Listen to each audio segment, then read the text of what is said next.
Texas officials are preparing for tens of thousands of illegal aliens to surge across the Mexican border. This is Monday, November 4th, 2024.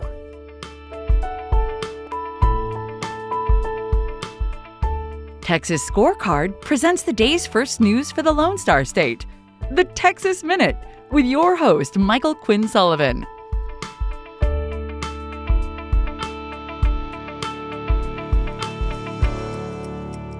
We're just one day out from the general election. Thanks for spending part of your Monday here with the Texas Minute.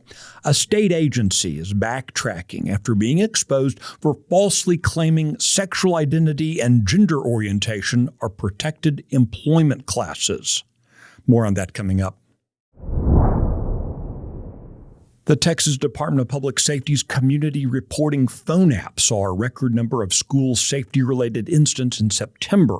There were 204 reported incidents statewide in September, more than double the same month in previous years. But DPS is attributing most of that spike to more people using the iWatch Texas app and calling the state's hotline to confidentially report school safety threats.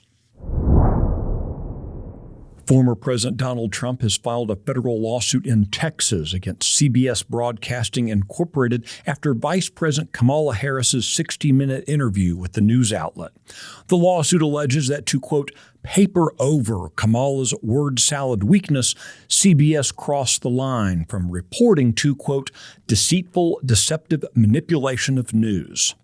Trump's campaign had asked CBS to release the full transcript of the interview, but the network declined to do so. A CBS News spokesperson told Texas Scorecard that the Trump campaign's allegations in the lawsuit are false. Late last week, the Biden-Harris Department of Justice announced plans to send election monitors to 27 states, including into 8 Texas counties. The Biden-Harris administration claims the monitors would be there to, quote, monitor compliance with federal voting rights laws. But Texas' top election official has rejected the move. Secretary of State Jane Nelson has now sent a letter to the DOJ telling them that as a matter of state law, federal monitors won't be allowed inside polling places or counting centers. Texas isn't alone in pushing back. Election officials in Florida and Arkansas have also said that federal monitors are prohibited.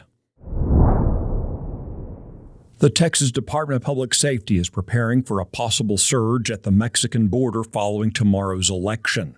A DPS spokesman said the agency is monitoring tens of thousands of migrants believed to be preparing to cross the border in the days and weeks after the election. DPS Lieutenant Chris Olivares, though, said state troopers are ready. While Texas prepares for a post-election surge, illegal aliens who've already come across continue to engage in crime across the country. Among those are the so-called special interest aliens. Those are individuals that the U.S. Department of Homeland Security considers to be potential risks to national security.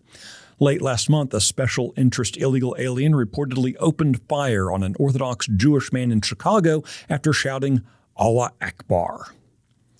The Texas Minute will be right back. Do you ever wonder what it would be like to trust that where you get your news is accurate and pro-citizen? Well, Texas Scorecard has you covered. We give you real news for real Texans. Go to TexasScorecard.com today.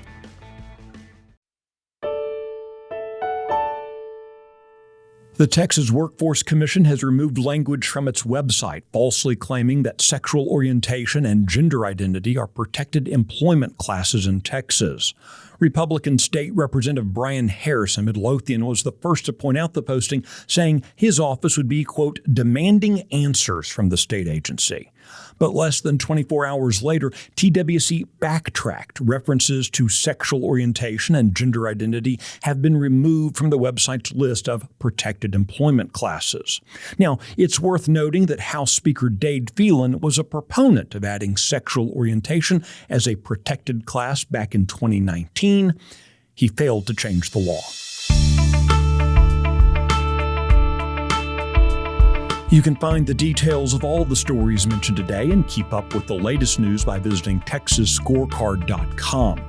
This edition of the Texas Minute was based on the original reporting of Luca Cacciatore, Emily Medeiros, Will Biagini, and Brandon Waltons. Our producer is Nick Shepard. I look forward to seeing you out around the Lone Star State. Have a great day.